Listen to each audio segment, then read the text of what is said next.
પ્રજ્ઞા જે હોય એનું જ્યારે મિલન થાય છે, એટલે કે આપણા હૃદયમાં માત્ર શુદ્ધ સત્વગુણ અને માત્ર એક ચિંતનાત્મિક અંતઃકરણ વૃત્તિ, એ જ વેદાંતમાં અખંડાકાર વૃત્તિ કહે છે.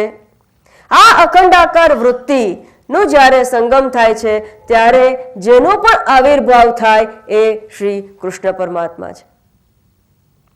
આ આધ્યાત્મિક અર્થ, અને એ જે પરમાત્મા જે છે એનું મધુરાધિપતે અખિલમ મધુરમ. અને આ રીતે જ્યારે કૃષ્ણ પરમાત્માનો જન્મ થાય છે ત્યારે અવિદ્યારૂપ જે પૂતના હોય છે એનો નાશ થઈ શકે છે. દેહાધ્યાસરૂપ ધેનુકાસુર છે એનો નાશ ત્યારે જ શક્ય બને છે. જળવાદરૂપ ષટકાસુર છે એનો નાશ ત્યારે જ શક્ય છે. વાસનાના વિષરૂપ જે કાલીય નાગ છે એનો નાશ ત્યારે જ શક્ય છે.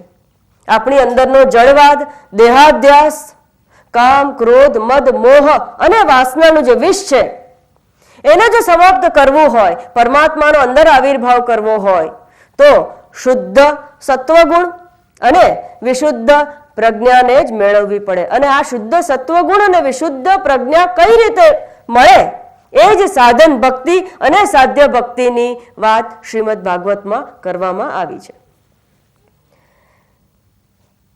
અહીંયા જે ક્રમ આપવામાં આવ્યો છે, શ્રીમદ ભાગવતની રચના જે છે એ ઘટનાત્મક, ઉપદેશાત્મક, સ્તુત્યાત્મક અને ગીતાત્મક રૂપે કરવામાં આવી છે. ઘટનાત્મક એટલે એમાં સાધારણ ચરિત્રનું વર્ણન છે અને ઈશ્વરના અવતારનું વર્ણન છે. સાધારણ ચરિત્રમાં ઇતિહાસ, ભવિષ્ય અને આખ્યાનની વાત કરવામાં આવી છે. ઇતિહાસ એટલે કોઈ પણ ચરિત્રને લઈને, કોઈ પણ વ્યક્તિ વિશેષને લઈને એના જીવનની જે પણ પરમાત્મા સંબંધી ઘટના હોય એનો ઉપક્રમ અને ઉપસંહાર કરીને પરમાત્મા તરફ પ્રીતિ વધારવામાં આવે છે. અને આ બે વ્યક્તિઓના સંવાદ રૂપે આ કરવામાં આવ્યું છે. જેવી રીતે નારાયણ અને બ્રહ્માજી વચ્ચેનો સંવાદ, બ્રહ્માજી અને નારદજીનો સંવાદ, નારદજી અને સનત કુમારનો સંવાદ, સુખદેવજી અને રાજા પરીક્ષિતનો સંવાદ. એવી રીતે ભવિષ્યની પણ વાત કરવામાં આવી છે. વર્તમાનકાલીન ગુરંડ આદિ રાજાઓનો પણ ઉલ્લેખ શ્રીમદ ભાગવતમાં છે. ભવિષ્યમાં થનાર જે કલ્કી અવતાર છે એની પણ વાત ભાગવતજીમાં આવી ગઈ છે. આ ઘટનાત્મક ક્રમ. એવી રીતે ઉપદેશાત્મક ક્રમ પણ છે. ઉપદેશમાં સાધારણ ઉપદેશ અને વિશેષ ઉપદેશ. સાધારણ ઉપદેશ એટલે સંત મહાત્માએ આપ્યો હોય, મિત્રોએ આપ્યો હોય, સ્નેહીજનોએ આપ્યો હોય. અને વિશેષ ઉપદેશમાં ગીતા રૂપથી પરમાત્માએ ઉદ્ધવજીને જે ઉપદેશ આપ્યો છે એ બધા ઉપદેશો ચતુશ્લોકી ભાગવત, સપ્તશ્લોકી ભાગવત, આ બધા ઉપદેશાત્મક વિષયોનું વર્ણન છે. ત્રીજું છે સ્તુત્યાત્મક.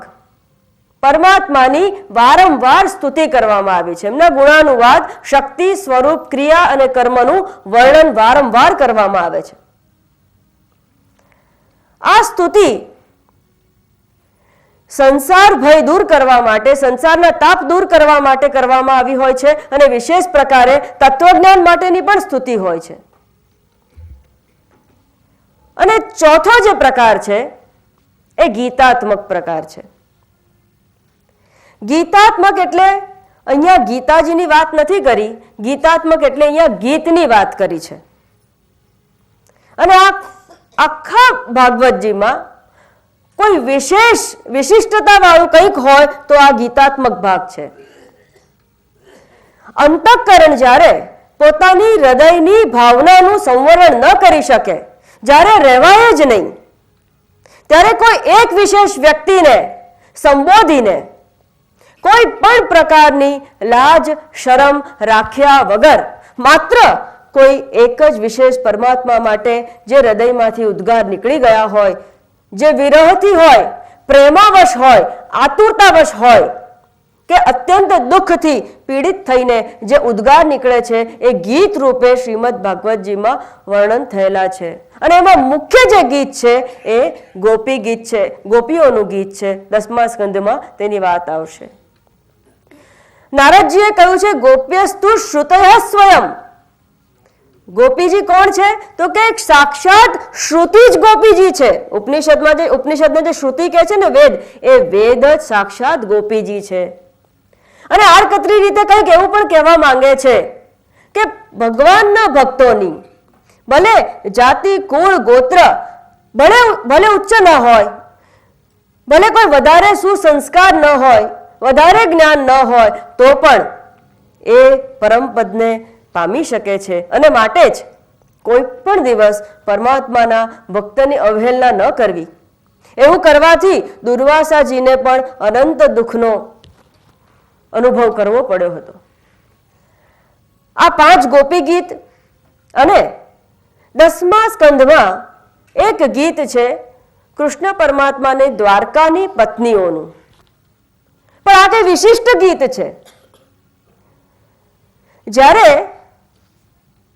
વિરહ હોય ત્યારે પરમાત્માનો આપણે પોકાર કરીએ જ છીએ, પણ કૃષ્ણ પરમાત્મા સ્વયં હાજર હોય ત્યારે પણ આ અંતઃકરણમાંથી ઉદ્ગાર નીકળે છે. માટે કઈ વિશિષ્ટ છે? કઈ રીતે ઉદ્ગાર નીકળે છે? તો મેઘને જોઈને, મલાયાનીલને જોઈને, પક્ષીને જોઈને, તરુવરને જોઈને, પર્વતને જોઈને, નદીઓ અને ચંદ્રમા અને મહાસાગર, એ બધાની જ અંદર કૃષ્ણ પરમાત્માની ક્યાંક ક્યાંક છબી દેખાય છે, ક્યાંક ક્યાંક એની સાથે સરખામણી થાય છે. દરેકની અંદર પરમાત્મા, આખું જીવન શ્વાસ શ્વાસ પરમાત્મામય થઈ ગયા છે. કૃષ્ણ પરમાત્માની દ્વારકા પત્નીનું ગીત. બીજું એક પિંગલાનું નિર્વેદ ગીત છે. સંસારની કટુતાના અનુભવમાંથી નીકળેલું એ નિર્વેદ ગીત. ભિક્ષુ બ્રાહ્મણનું ગીત છે. ઐલ ગીત આદિ ભાગ છે. એટલે કે આ ગીતાત્મક વર્ણન આપણે કર્યું. આ રીતે શ્રીમદ ભાગવત કઈ રીતે આપણને બોધ આપવાનું છે, આ જે વાત કરી ઘટનાત્મક, સ્તુત્યાત્મક, ઉપદેશાત્મક અને ગીતાત્મક, આ 4 રીતે શ્રીમદ ભાગવતમાં પરમાત્માના પ્રભાવનું અને શક્તિનું વર્ણન કરવામાં આવ્યું છે. ને ઉદ્દેશ શું છે? ઉદ્દેશ ન ભૂલતા એકમાત્ર મારા સાચા સત ચિત આનંદ સ્વરૂપનું વર્ણન, માત્ર વર્ણન નહીં પણ એ જ્ઞાનને આત્મસાત કઈ રીતે કરવું એને માટે, એ જ ઉદ્દેશ્યથી આ સમગ્ર ભાગવતજીમાં 12 સ્કંદમાં વર્ણન થયેલું છે. સવારની જે આપણી વાત હતી, નારદજી દેવી ભક્તિને મળે છે, તેમની સાથે વૃદ્ધ પુત્ર જ્ઞાન અને વૈરાગ્ય. હવે નારદજીના વિષયમાં થોડું જાણીએ. આ નારદજી 4 વેદના જ્ઞાતા, ઋગ્વેદ, સામવેદ, યજુર્વેદ, અથર્વવેદ. એટલું જ નહીં, શિક્ષા, કલ્પ, વ્યાકરણ, છંદ, જ્યોતિષ, નિરુક્ત, ઇતિહાસ, પુરાણ, ગણિત, દરેકે દરેક અત્યારે જેટલી ડિગ્રીઓ ભેગી થઈ છે એ તો માત્ર 1% છે જેટલું નારદજી પાસે જ્ઞાન હતું. એવા નારદજી જ્યારે ભક્તિને મળે છે ત્યારે ભક્તિ કહે છે કે આપ તો સર્વવિદ છો, પરમાત્માના હૃદયમાં જ રહો છો. આપ નક્કી આ મારા 2 પુત્રોને ફરીથી સજીવન કરી શકશો. મૂર્છિત પડ્યા છે અને વૃદ્ધાવસ્થા અકાળે આવી ગઈ છે. તેઓએ જે પોતાનું કર્મ કરવું જોઈએ, સ્વધર્મ, સ્વભાવયુક્ત કર્મ, એ કરી શકતા નથી. અને તેઓ એ ધર્મ કરી શકતા નથી એટલે મારું ધ્યાન ક્યાં છે? મારું ધ્યાન મારા પુત્રમાં છે, માટે હું પણ મારું કર્મ કરી શકતી નથી. આ બરાબર ધ્યાન રાખજો. વર્ષોથી આપણે પણ ભક્તિ કરીએ છીએ, પરમાત્માને પોકારીએ છીએ, કંઈ ખોટું નથી. પણ ભક્તિ કરીએ છીએ એટલો પ્રતિસાદ કેમ નથી મળતો? તકલીફ ક્યાં છે? ભક્તિનું ધ્યાન ક્યાં છે? અત્યારે જ્ઞાન વૃદ્ધ છે, જ્ઞાન એનું કર્મ નથી કરી રહ્યું. વૈરાગ્ય સવર નથી, માટે ક્યાંક ક્યાંક ભક્તિ ઓછી પડે છે, ઉણપ પડે છે. ભક્તિના પ્રકાર બદલી આપણે શું કરીએ છીએ કે ભક્તિ બરાબર ચાલે નહીં તો પ્રકાર બદલી નાખીએ છીએ, દેવી દેવતા બદલી નાખીએ છીએ, રીત બદલી નાખીએ છીએ. એ કશું કરવાની જરૂર નથી. ભક્તિને પુષ્ટિ કોણ આપે છે? ભાઈ જ્ઞાન અને વૈરાગ્ય પુષ્ટિ આપે છે. એની ઈલાજ કરો, દર્દ પ્રમાણે ઈલાજ કરો. ઈલાજ ખોટો કરીએ છીએ. અને માટે ભક્તિજી સ્વયં નારદજી પાસે ઈલાજ માંગે છે. એમ આપણી અંદર જે પરમાત્માની ભક્તિ છે, આપણે તો અહીંયા જાણી ગયા, ઈલાજ માંગવો પણ નથી પડ્યો. જાણી ગયા કે જ્ઞાન અને વૈરાગ્યને જ પુષ્ટ કરવાના છે. તો હે નારદજી, આપ કોઈ ઉપાય કરો. નારદજીએ જેટલું પોતે શાસ્ત્ર જાણતા હતા, 4 વેદ એનું ગાન કર્યું, સમગ્ર ઉપાસનાઓ એને અર્પણ કરી, સમગ્ર તીર્થયાત્રા કરી અને તીર્થયાત્રાનું જેટલું પુણ્ય હતું એ જ્ઞાન અને વૈરાગ્યને આપ્યું. ગીતાના શ્લોકનું ઉચ્ચારણ કર્યું. હવે જ્યારે વેદ ઘોષ થતો હતો, સામગાન થતો હતો, ત્યારે થોડા થોડા તેઓ જાગતા, થોડી આંખો ખોલતા અને પછી પાછા મૂર્છિત થઈ જતા. એટલે નારદજીને આશ્ચર્ય થયું કે સમગ્ર વેદ ઘોષ, શ્રીમદ ભગવદ્ ગીતાના પુણ્ય શ્લોક, સમગ્ર તીર્થનું પુણ્ય, સમગ્ર ઉપાસનાઓ આ જ્ઞાન અને વૈરાગ્યને કેમ જગાડી નથી શકતા? હવે ઉપાય શું જ્ઞાન અને વૈરાગ્યનો? અને ખૂબ જ ઉદાસ થઈ જાય છે અને તેઓને એવું થાય છે કે હું બદ્રિકાશ્રમ જઈને તપ કરું, અને નીકળી પડે છે. પણ જતા જતા વિશાલા નગરીમાં તેઓ સનત કુમારજીને મળે છે. આ સનત કુમારજી એટલે સનત, સનક, સનંદન અને સનાતન, પરમાત્માના સાક્ષાત અવતાર. આ સનત કુમાર ઋષિકુમારોને મળે છે. ખૂબ ખિન્ન મન હોય છે એટલે ઋષિકુમાર પૂછે છે કે આપની આ ખિન્નતાનું કારણ શું છે? હવે હું આપને આ જ પ્રસંગ ઉપનિષદમાં બતાવું છું. છાંદોગ્ય ઉપનિષદમાં આ જ વાત આવે છે.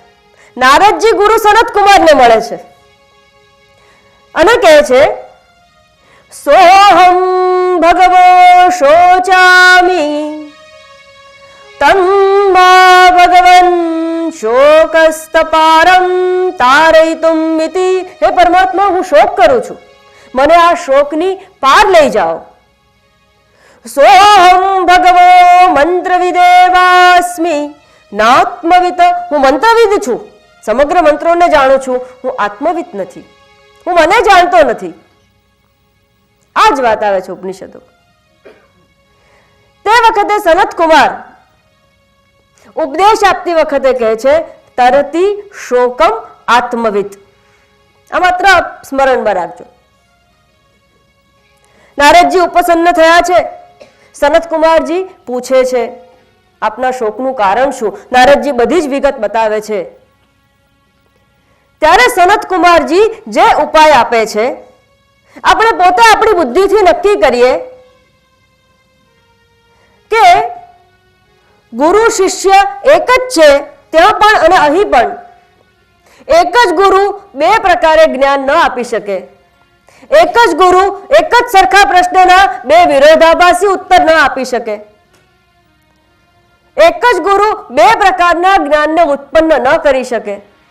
અને સનત કુમારજીએ ઉત્તર આપ્યો કે શ્રીમદ ભાગવત મહાપુરાણના પારાયણ વગર, શ્રવણ વગર જ્ઞાન અને વૈરાગ્યનો ઉદ્ધાર કોઈ કાળે શક્ય નથી. અને ત્યાં કહ્યું, તરતી શોકમ આત્મવિત. એટલે આત્મવિત થવાનો શ્રેષ્ઠ સુગમ માર્ગ એક જ ગુરુથી, અહીંયા પણ સનત કુમારજી ને અહીંયા પણ સનત કુમારજી, એક જ ગુરુએ જે ઉપદેશ આપ્યો એનો તત્વાર્થ, ગૂઢાર્થ, ગર્ભાર્થ આ જ છે. આ જ આત્મજ્ઞાન છે જેનાથી શોકનું તરણ થઈ જાય છે. અને એ જ આત્મજ્ઞાન છે શ્રીમદ ભાગવત મહાપુરાણનું શ્રવણ. નારદજીએ કહ્યું કે જો એવું જ હોય તો આપનાથી શ્રેષ્ઠ વક્તા બીજો કોણ? માટે સનત કુમારજીના કહેવા પ્રમાણે હરિદ્વારમાં આનંદ ઘાટ પાસે કથાનું સુંદર આયોજન થાય છે. સમગ્ર ઋષિગણ, દેવર્ષિઓ બધા ત્યાં પધારે છે. ભક્તિજી પણ પોતાના 2 પુત્રોને લઈને ત્યાં ઉપસ્થિત થઈ જાય છે. સનતકુમારજી ઉપદેશ આપે છે, પરમાત્માના યશ, કીર્તિ, જ્ઞાનનું વર્ણન કરે છે, પરમાત્માના સગુણ અને નિર્ગુણ રૂપનું યથાર્થ દર્શન કરાવે છે. અને કંઈક એવું બને છે કે જ્ઞાન અને વૈરાગ્ય જાગી જાય છે. એટલું જ નહીં, પોતાની તરુણાવસ્થા પણ પ્રાપ્ત કરે છે. અને ત્યારે ભક્તિ જ્ઞાન અને વૈરાગ્ય માટે જે ચિંતા કરતા હતા, ચિંતાથી સદંતર મુક્ત થઈને પરમાત્મા જે છે, જે મુક્તિ જે છે, એ મુક્તિમય જે પરમાત્મા છે એના જ વિચારમાં લાગી જાય છે. ક્યારે?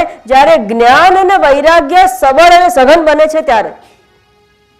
માટે વાત વાતમાં ઉપનિષદ અને ગીતાનો સંદર્ભ આપીને આ જ્ઞાન અને વૈરાગ્યની પુષ્ટિ કરવાનું વારંવાર કહેવામાં આવે છે. શ્રીમદ ભાગવતજીનું એ જ પ્રયોજન છે. पुराण की श्री सुखदेव जी महाराज की राजा परीक्षित की श्री व्यास भगवान की। भक्ति महारानी अपने दोनों बेटों को लेकर जब यज्ञ में प्रकट होती है तो क्या गाते हुए झूमते हुए वहां प्रकट होती है, वही गान हम सब मिलकर करते हैं। श्री कृष्ण गोविंद हरे मुरारे, हे नाथ नारायण वासुदेवा। श्री कृष्ण गोविंद हरे मुरारे, हे नाथ नारायण वासुदेव। श्री कृष्ण गोविंद हरे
तब तुम मेरे सामने हो, लेकिन ऐसा करने के लिए हमें क्या करना चाहिए ये हम नहीं जानते।